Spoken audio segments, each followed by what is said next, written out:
Olá, o Brasil e a Índia são como dois gigantes que procuram se conhecer melhor. As relações diplomáticas começaram há 70 anos. Em 2006, os dois países estabeleceram uma parceria estratégica. De lá para cá, passaram a estar juntos em grupos como BRICS, IBAS, G20 e G4. Por trás dessas siglas diplomáticas está uma crescente atuação conjunta em diversos temas globais. Agora, o Brasil e a Índia têm pela frente uma longa avenida de cooperação, especialmente em setores como ciência, tecnologia e inovação. A Índia tem hoje posição de destaque em pesquisa espacial, biotecnologia e tecnologia da informação. A sua economia tem crescido a taxas semelhantes às da China nos últimos anos. Para conversar sobre as relações bilaterais e a nova projeção de seu país no mundo, está conosco o embaixador da Índia no Brasil, Ashok Das. Este é o Cidadania Mundo, o seu espaço de debate sobre temas internacionais. Senhor embaixador, muito bem-vindo aos estúdios da TV Senado. Nós gostaríamos de começar nossa conversa falando sobre ciência e tecnologia. A comissão bilateral que trata do tema se reuniu recentemente em Brasília e eu gostaria de perguntar ao senhor em que áreas existe grande potencial de cooperação entre os dois países nesse setor. Thank you, Marcus. My namaste to you, and through you to all the viewers of the Senate TV. Yes. Let me say that how glad I am that I'm speaking to all of you through the Senate TV, as the Senate or the legislature is a big part of any democracy. And as fellow democracies, India and Brazil are partners, as you very rightly said, strategic partners. So it is very appropriate that I'm talking through the Senate TV. Mm-hmm. Now coming to science and technology, the joint working group meeting. The meeting was a symbol of our cooperation, as we are two countries which are very important in their own regions, and we feel that our partnership is a contribution to world peace. And science and technology, you can't do without science and technology these days. Biotechnology is one part. We signed an MOU on biotechnology during the joint working group meeting. We have also decided to continue with the work plans. Work plans are the nitty-gritty of the joint working group deliberations and their results, where the scientists from both the countries collaborate on many areas. We are also looking at supercomputing, having supercomputing capability. India has made some research and made some strides in this area. We would like to share it with Brazil. Mm-hmm. I think already something is underway. We also would like to collaborate on climate change, because we have one world. All of us share the world, and future climate change and how to study it and how to fight it, if we can, will be very important for the future of the world. So these are very few areas of cooperation. A respeito da área de biotecnologia, o senhor mencionou a assinatura de um acordo. O que prevê esse acordo? This agreement is basically an umbrella agreement which will enable our scientists to come together and identify areas of cooperation under biotechnology umbrella. We need to develop, for example, more drug-resistant varieties of lentils, for example. Mm-hmm. Embrapa is currently doing a study on the lentils which can be grown for Indian consumers. Mm-hmm. So that is successful, then it will be a very good contribution to India's energy security. Mm-hmm. In this regard, I want to say that Indian farmer has been second to none. India is producing enough food to feed its own population. We are self-sufficient in food grains. We, in fact, export food grains. But at the same time, ours is a huge market with a lot of consumer demands. So therefore, the lentils, which Indians love, because many Indians are vegetarians, and the protein comes from the lentils. So if it can be grown in Brazil and exported to India, this will open up another area. This is where our scientists can produce better varieties of lentils. They can make improvement, and it can ultimately benefit both the countries.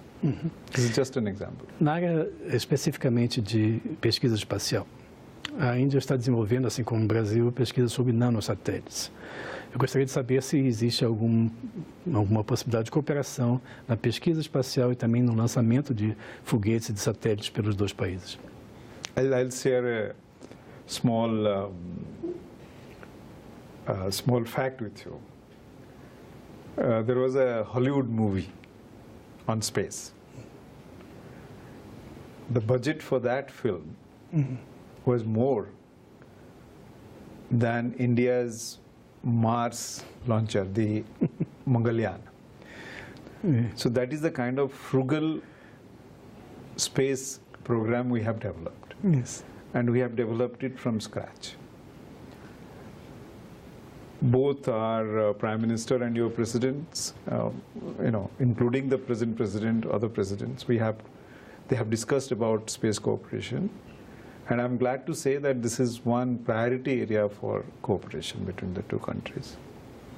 And India is ready to not only share our expertise in satellite making, also in launching of satellites. We are in fact hoping for your the head of your space agency to visit India soon to take this relationship and this collaboration forward. Pelas recentes notícias, o primeiro-ministro Modi, que nós podemos ver aqui, falou recentemente sobre mandar um indiano ao espaço. E também existe um projeto de enviar naves até Marte. O senhor podia comentar isso? Yes, the Prime Minister mentioned it during the Independence Day speech very recently, on 15th of August, in fact.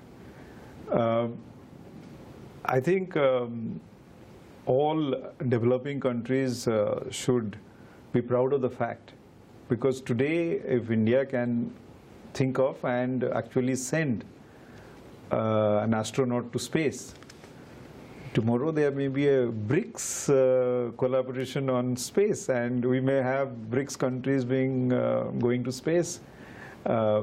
China has already done it, but we can have collaboration on that score also.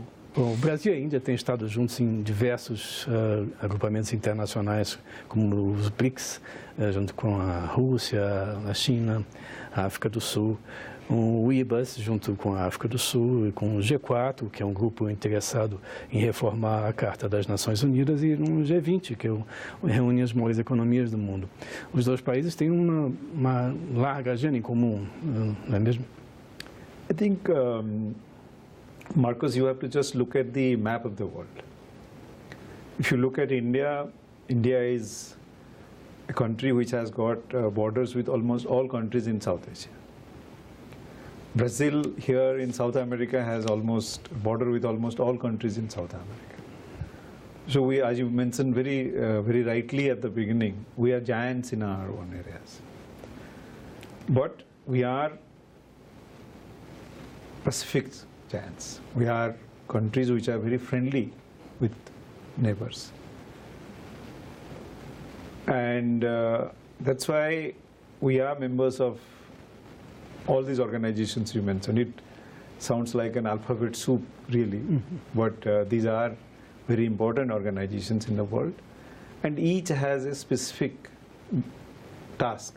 They fulfill certain specific requirements in our own role in the world polity, the country, the committee, as you call the Committee of Nations. We are members of BRICS. BRICS is very active. It has a bank now. Branch was opened in Brazil recently. We have IBSA, or you call it IBAS, which characterizes the shared values we have between the countries, the member countries. Now, what struck me about the BRICS declaration recently, for example, is inclusivity. We are always talking about inclusive growth, that we have to take everybody along.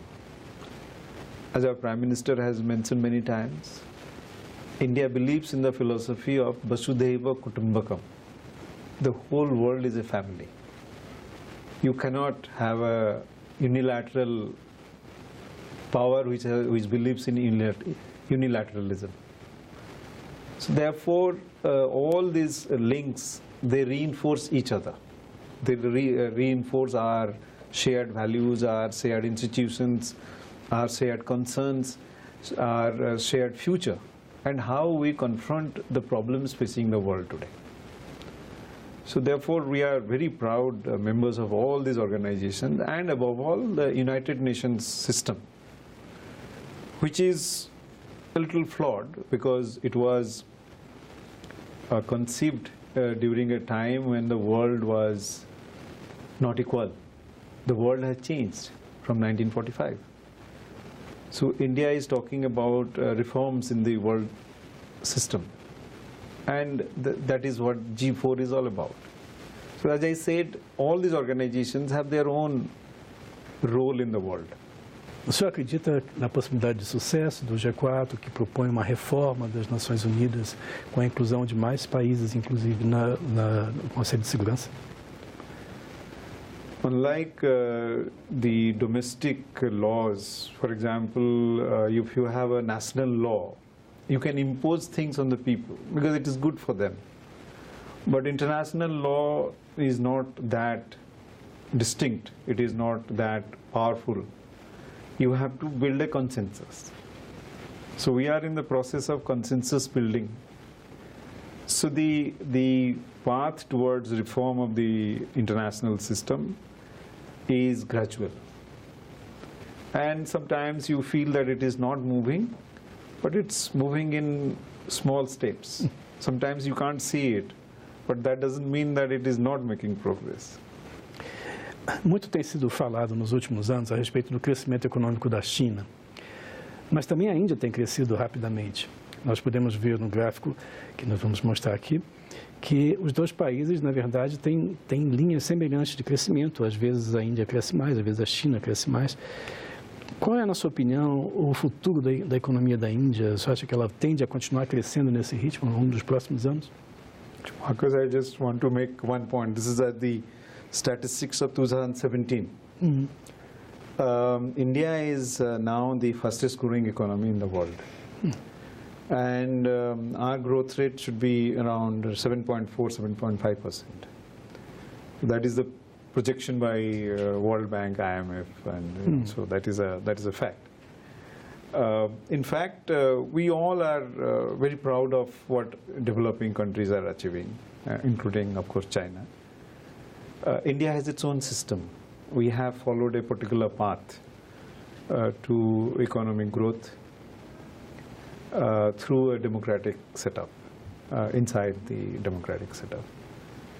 And Indian market reforms have been watched very keenly and very distinctly by the whole world. Now, only the growth rate is not important, as you know very well. What about the last person, the poorest of the poor, as Mahatma Gandhi would put it? Mm-hmm. If we can bring a smile to his face, if we can provide food, clothing, shelter to him, that is the day when we have achieved our goal.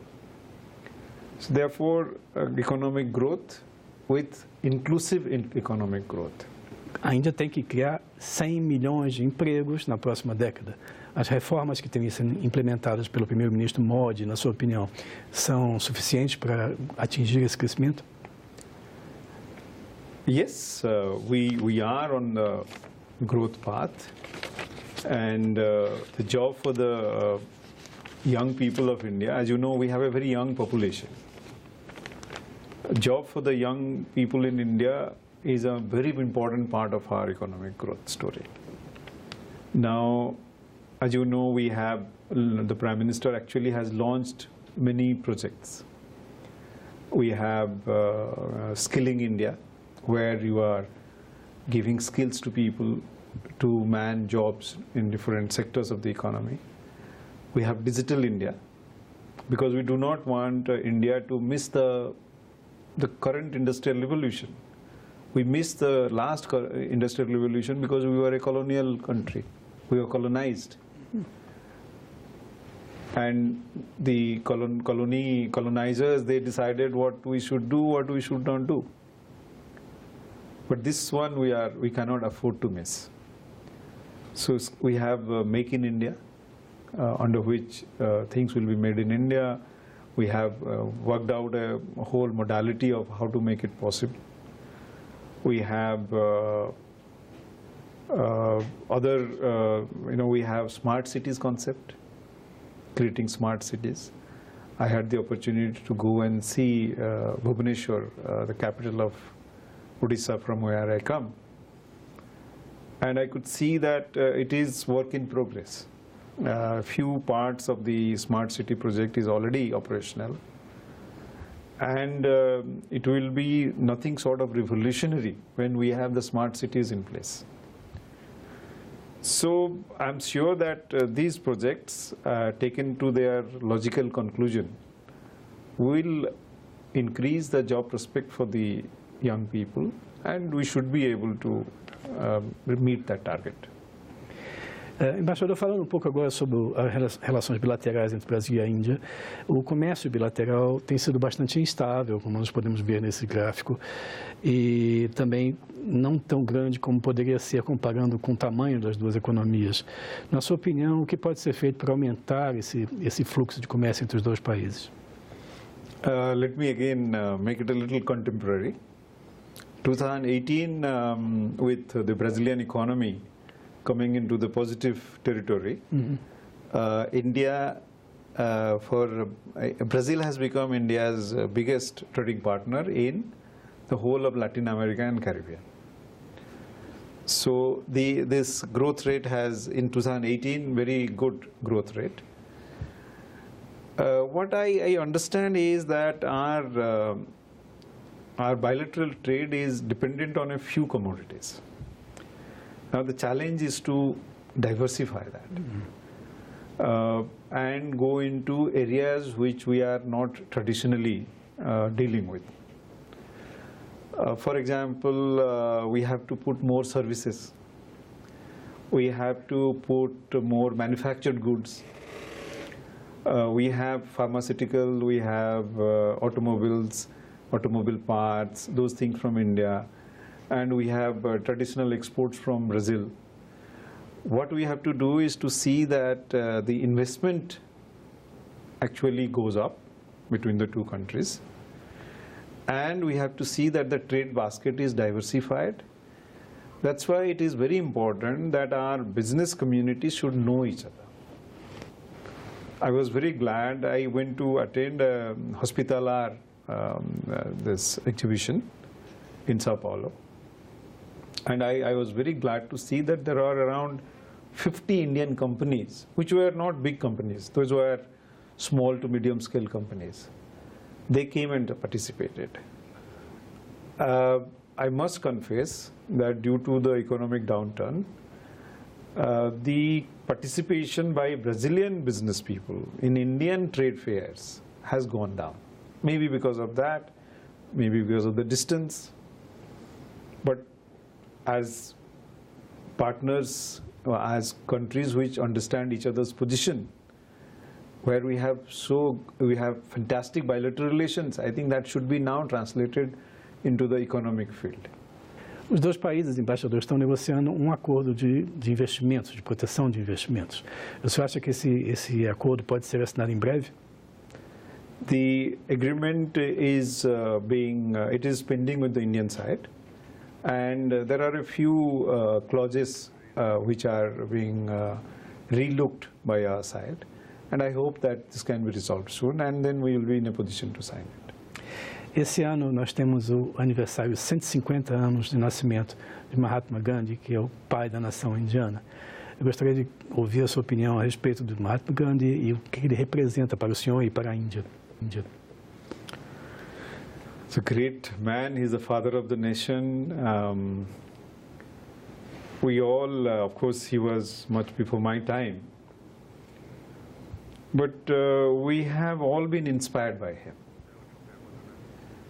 And just 2 days back, I was in Sao Paulo attending India's National Day celebration. And it was done in a club which is named the India Club. I said, why? And it was established in 1930. I said, why is it called India Club? They said, because people were so inspired by Mahatma Gandhi that they named the club as India Club.